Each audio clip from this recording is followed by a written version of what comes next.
L'édition du Rocher, c'est la 7e édition revue et augmentée. Professeur Henri Joyeux, changer d'alimentation dès qu'on invite un médecin sur le plateau. Évidemment, c'est un cadeau pour moi.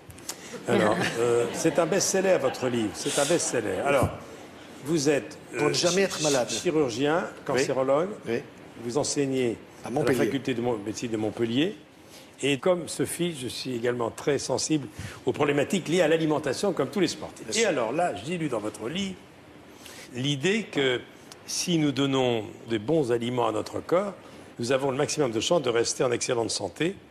Et vous dites que l'alimentation est la première médecine. Pas la troisième, la première. Première médecine. Hippocrate le disait 500 ans avant notre ère.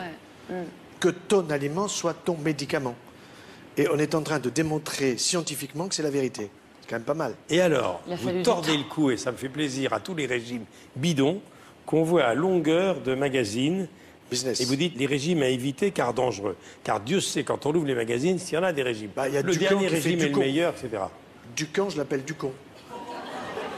Hyper dangereux. Le régime du con. Oui, voilà.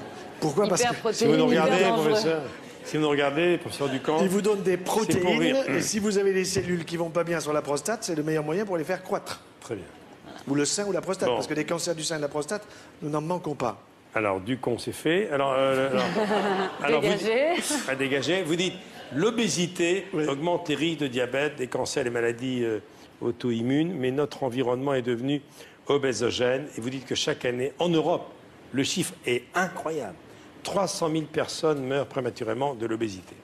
Alors, est-ce que le bien manger peut éviter des cancers et probablement des récidives? Alors, cancer du tube digestif de haut en bas, c'est-à-dire œsophage, estomac. Donc, si vous voulez en avoir un, je peux vous expliquer.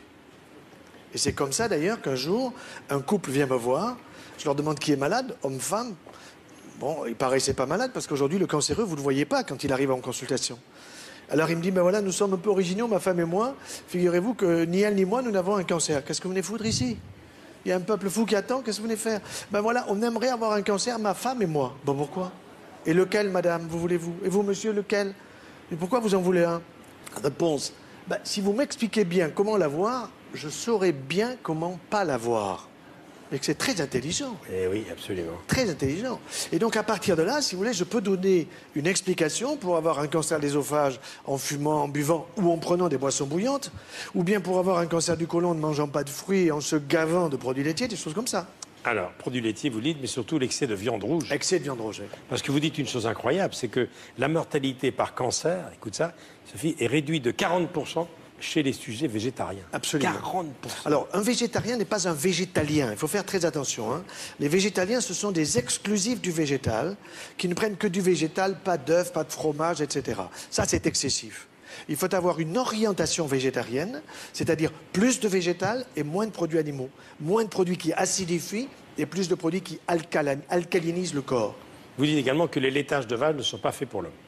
C'est évident. C'est-à-dire que le lait de la vache, c'est pour le veau. Seulement, on ne met pas le veau sous la vache, on met le petit humain. Et vous savez qu'un veau, après sa naissance, il prend 365 kilos en une année. C'est-à-dire 1 kilo par jour. Alors que vous, ou moi, ou Sophie, en une année après la naissance, nous avons pris 5 kilos avec le lait de maman. C'est le meilleur. Trop de calcium dans les produits laitiers, trop de facteurs de croissance que nous connaissons bien en cancérologie, puisqu'en cancérologie, nous utilisons aujourd'hui des anti-facteurs de croissance. Ça veut dire qu'à la limite, on se gave de facteurs de croissance, et puis ensuite, on vous dit, si vous avez un cancer, on va vous soigner.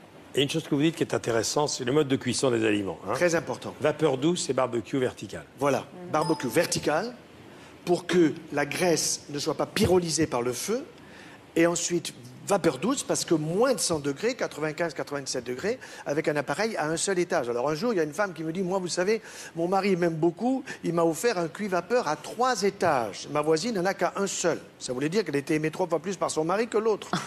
Je dis, madame, quand vous avez les 3 petits-enfants qui viennent vous voir pendant les vacances et que vous avez à leur offrir des lits superposés, celui qui pisse au lit, vous le mettez où? Alors elle réfléchit et elle me dit, je le mets en bas. Ben, bien sûr, sinon il arrose les frères. Eh bien, avec vos 3 étages, le 3, il arrose le 2, le 1. Qu'est-ce que je fais des 2 étages? Passez-les à la voisine.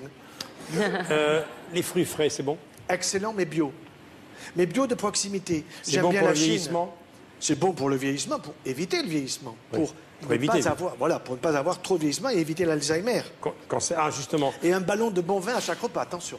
Mais de bon vin. Du bon. Puisque vous parlez de l'Alzheimer... Et du rouge. Nous sommes aujourd'hui dimanche 21, c'est la journée contre la maladie de l'Alzheimer aujourd'hui. Ah oui? Nous sommes dimanche. Hein. D'accord. Ben moi, je peux aider à en avoir un. Alzheimer.